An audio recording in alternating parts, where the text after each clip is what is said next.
लेकिन फिर भी प्रधानमंत्री नरेंद्र मोदी को टारगेट किया जा रहा है पुलवामा हमले को लेकर। क्यों नहीं टारगेट करेंगे? देश के सुरक्षा की जिम्मेदारी किसकी है? नरेंद्र मोदी साहब की है, अमित शाह साहब की है। क्या सिर्फ भाषण देने के लिए आप स्टेज के ऊपर खड़े रहेंगे?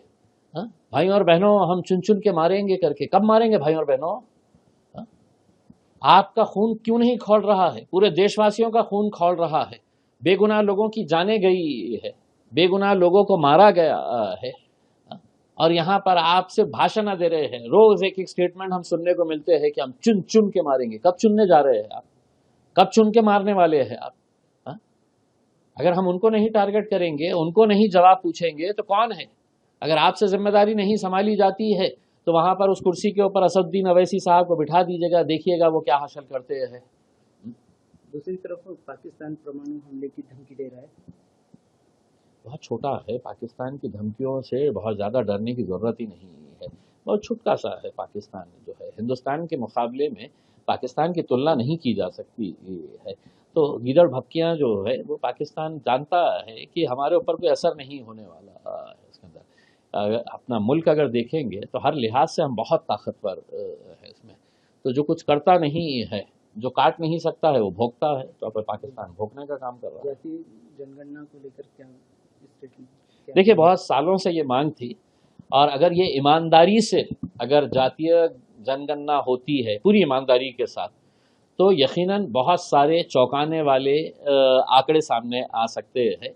अब देखना यह है कि इन्होंने ऐलान तो कर दिया है कि हम जातीय जनगणना करने जा रहे हैं, कितनी ईमानदारी के साथ। हम समझते हैं कि इसके अंदर जितनी ट्रांसपेरेंसी रहेगी उस हिसाब से अगर वो काम किया जाए, वरना जातीय जनगणना होने के बाद भी कहीं ऐसा ना हो जाए कि उसके ऊपर एक सवालिया निशान आ जाए कि नहीं ये गलत आंकड़े दिखाए जा रहे हैं करके। तो इसको बिल्कुल 100% ट्रांसपेरेंट रखने के लिए सरकार क्या करने वाली है उसके बारे में भी बताना चाहिए। इसको करिए, सड़क के ऊपर आके डांस करिएगा, उसमें हमें कोई मतलब नहीं है। भाजपा वाले डांस करिएगा आके, भाजपा कांग्रेस वाले भी आके डांस करिएगा।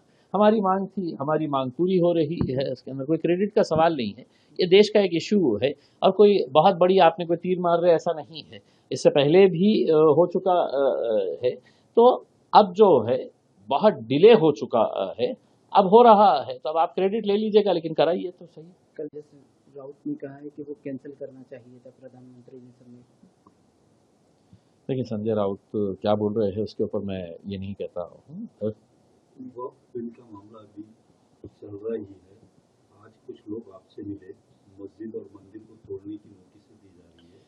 देखिए, ये जो पिंपरी चिंचवड़ का जो मामला है, कुछ 2-3 महीने पहले वहाँ पर पूरी गरीब बस्तियों को ज़मींदोज़ कर दिया गया था, और सिर्फ मकसद यही था कि वो गरीब जो थे वो मुसलमान के घर थे, वहाँ पे मुसलमानों के छोटे छोटे कारोबार थे, उसको निशाना बनाया गया था। अब ये मामला ख़त्म नहीं हुआ, ठंडा ही नहीं हुआ, तो दोबारा इन्होंने 18 मस्जिदों को नोटिस इशू कर दिए हैं, 13 मंदिरों को इशू कर दिए हैं नोटिस कि इनको हमें गिराना है करके। इसमें हमारा ये कहना है कि इस राज्य के अंदर कई सारे गैर कानूनी काम चल रहे हैं, कई सारे क्लब्स चल रहे हैं, कई सारे शराब के अड्डे चल रहे हैं, जुए के अड्डे चल रहे हैं, नशे का कारोबार धड़ल्ले से चल रहा है। सरकार अगर इसके ऊपर ध्यान दे तो ज़्यादा बेहतर रहेगा। मंदिर और मस्जिद में लोग जब जाते हैं तो इबादत करने के लिए जाते हैं, नमाज पढ़ने के लिए जाते हैं, पूजा करने के लिए जाते हैं। उनको निशाना बनाकर क्या हासिल करना चाह रहे हैं? आपको सिर्फ कहीं ना कहीं समाज के बीच में दरारें पैदा करना है, और एक घटिया राजनीति आपको धर्म के नाम के ऊपर करना है। इस वजह से ये सब खेल खेला जा रहा है। मुख्यमंत्री से मिलने वाले? देखिए, मैं वहाँ के लोगों से ये अपील किया हूँ कि आप लोग एक कमेटी तैयार करिएगा, और एक लड़ाई अदालत के अंदर आपको लड़नी पड़ेगी, दूसरी लड़ाई रास्ते के ऊपर आपको लड़नी पड़ेगी। दोनों में हम आपका साथ देने के लिए तैयार है, और उम्मीद करते हैं कि सरकार, प्रशासन, पुलिस जो है वो समझदारी का मुजाहरा करते हुए कहीं ना कहीं ये जो नोटिस इशू किए गए हैं उसको वापस लेंगे।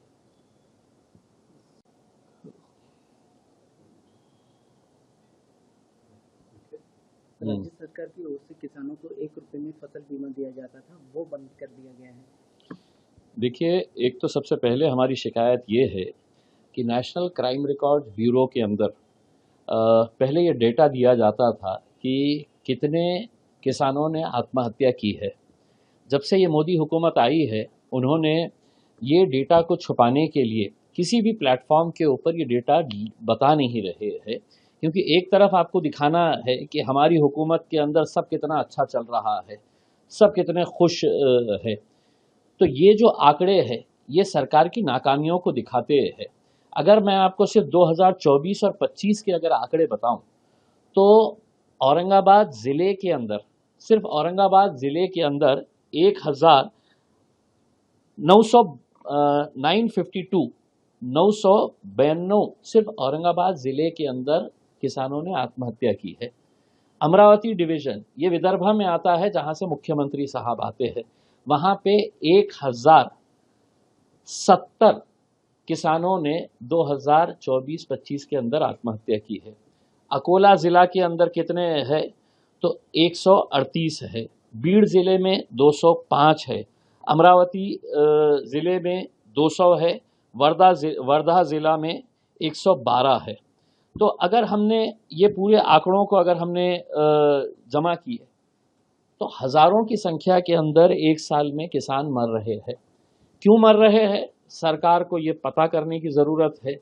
1 रुपये की स्कीम, इलेक्शन से पहले तो बड़े बड़े वादे किए गए, लेकिन इलेक्शन ख़त्म हो गया तो लाडली बहन भी ख़त्म हो गई, लाडली बहनों का लाड़ भी ख़त्म हो गया, और किसानों को बड़े बड़े जो वादे किए गए थे कि हम तुम्हारी इनकम दुगनी नहीं तिगनी करेंगे, हम तुम्हारे माल को मिनिमम प्राइस जो मिलना चाहिए वो प्राइस हम तय करेंगे, आपका जो इंश्योरेंस है क्रॉप फेलियर होने की वजह से जो इंश्योरेंस 1 रुपये के अंदर दिया जाता था तो वो ख़त्म कर दिया गया है।